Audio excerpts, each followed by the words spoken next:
Welcome to the online conversation, the IDC in 5. This is a program that gives you the opportunity to interact with the IDC. On the program today, we respond to a question from Nyembezi. With IDC overseeing such a diverse mix of critical state enterprises, how would you characterize the group's consolidated financial position today? And what are the key drivers shaping our current fiscal performance? Please enlighten me. To respond to Nyembezi, I have on the program Mr. Raphael Chipoma, the Chief Finance Officer here at the IDC. The way I would characterize the group consolidated financial position is one that you can look at from two perspectives. Number one is from a balance sheet perspective, where the group demonstrates some formidable strength. And I think that comes from just the sheer scale at which IDC operates. So if you think about the fact that IDC operates in various industries across the country and carries some of the most critical parts of our economy.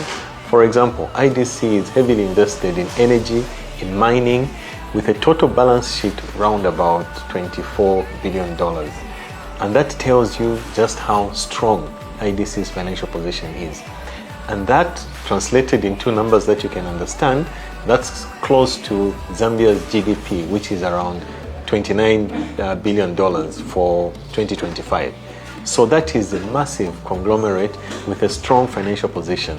What IDC's financial position also shows is one that is actually of profitability. For the year ended 2025, IDC recorded revenues of over 42 billion kwacha, and that's translated into EBITDA of 10 billion kwacha.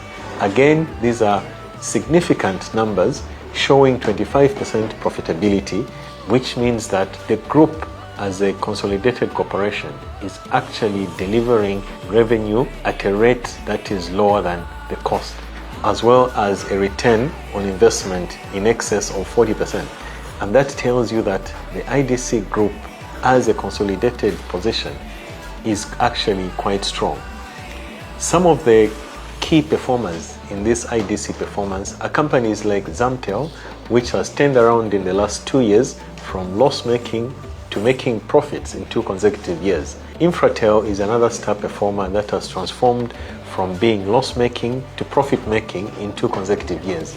We also have some other companies which have improved significantly, like Superior Milling, Nitrogen Chemicals, Zam Cargo, all companies that are slowly being transformed into profit-making. But we also have companies that are challenging and need some investments. Companies like Zambia Railways, for example, need significant infrastructure investment in order to turn it from a position where it's not performing very well to start contributing to the overall group results. We also have other companies like Zambia Airways, which also needs some significant investment in its assets that it needs to deliver value for the group. How does this look for the future?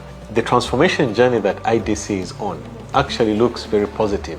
At the rate at which the group is transforming, it is on a path to become an even stronger and formidable player in the economy and contributing very positively as a powerful state-owned enterprise.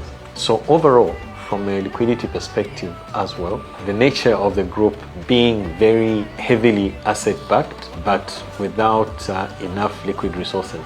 So a key focus area for the group as we improve profitability is to convert some of that profit into cash that we can pay down on some of the liabilities and further strengthen the group.